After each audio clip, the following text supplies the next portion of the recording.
Ration കടയിൽ നിന്നും റോസരിയിൽ കാണുന്ന ഈ വെളുത്ത അരി ചേർത്ത് വരുന്നത് കാരണമായിട്ട് ഈ റോസരി റേഷൻ കടകളിൽ നിന്ന് ബ്ലാക്ക് വ്യാപാരം ചെയ്ത് മറ്റു കടകളിൽ വിൽപ്പനയ്ക്ക് നടത്താൻ പറ്റാത്ത വിധം സാധാരണക്കാർക്ക് ഈ അരി റേഷൻ കടക്കാർ വിതരണം ചെയ്യുന്നു. എന്നാൽ ഇപ്പോൾ മുമ്പ് നമുക്ക് സുലഭമായി കിട്ടുന്ന ഒരു റേഷൻ ചാക്കരി ഉണ്ട്, ചെറിയ പച്ചരി പോലുള്ള ഒരു മണിയരി. അത് ഇപ്പോൾ റേഷൻ കടകളിൽ നിന്ന് ലഭിക്കുന്നില്ല. കാരണം എന്താണെന്നോ, റോസരി ഇപ്പോൾ റേഷൻ കടകളിൽ നിന്നും മറിച്ചു വിൽക്കാൻ പറ്റാത്തതിനാൽ ആ അരിയാണ് ഇപ്പോൾ മറിച്ചു വിറ്റുകൊണ്ടിരിക്കുന്നത്. ഞാനൊരു കടയിൽ പോയപ്പോൾ ഇതേ റേഷൻ കടകളിൽ നിന്ന് മുമ്പ് കിട്ടുന്ന ഇതേ അരി തന്നെയാണ് 40-45 രൂപയ്ക്ക് ജയ അരി എന്ന് പറഞ്ഞിട്ട് വിൽക്കുന്നത്.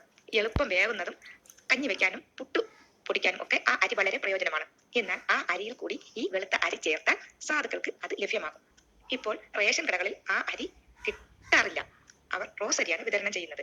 അല്ലാതെ റോസരിയിൽ പോഷകം ചേർത്തതൊന്നുമല്ല ഈ വെളുത്ത അരി. സർക്കാർ ജനങ്ങൾക്ക് റോസരി ലഭിക്കാൻ വേണ്ടി സർക്കാർ ചേർത്ത ഈ വെളുത്ത അരി കാരണം സാധാരണക്കാർക്ക് റോസരി സുലഭമായിട്ട് കിട്ടുന്നു, അത്രമാത്രം. അതിൽ കൂടി സാധാരണക്കാർക്ക് പോഷകവും ലഭിക്കുന്നു. റേഷൻ വാങ്ങാത്തവർ ധാരാളം പേരുണ്ടാവും. ആ അരിയെല്ലാം റേഷൻ കടക്കാർ മറിച്ചു വിൽക്കുകയാണ് പതിവ് എന്ന് ഞാൻ മനസ്സിലാക്കുന്നു. അതുകൊണ്ട് ആ റേഷൻ അരിയിൽ കൂടി ഇതുപോലുള്ള വെളുത്ത അരി ചേർത്ത് വന്നാൽ സാധാരണക്കാർക്ക് ലഭിക്കുന്നതാണ് അതുകൂടി. ഇപ്പോൾ റേഷൻ കടകളിൽ പോയാൽ ഈ റോസരി അല്ലാണ്ട്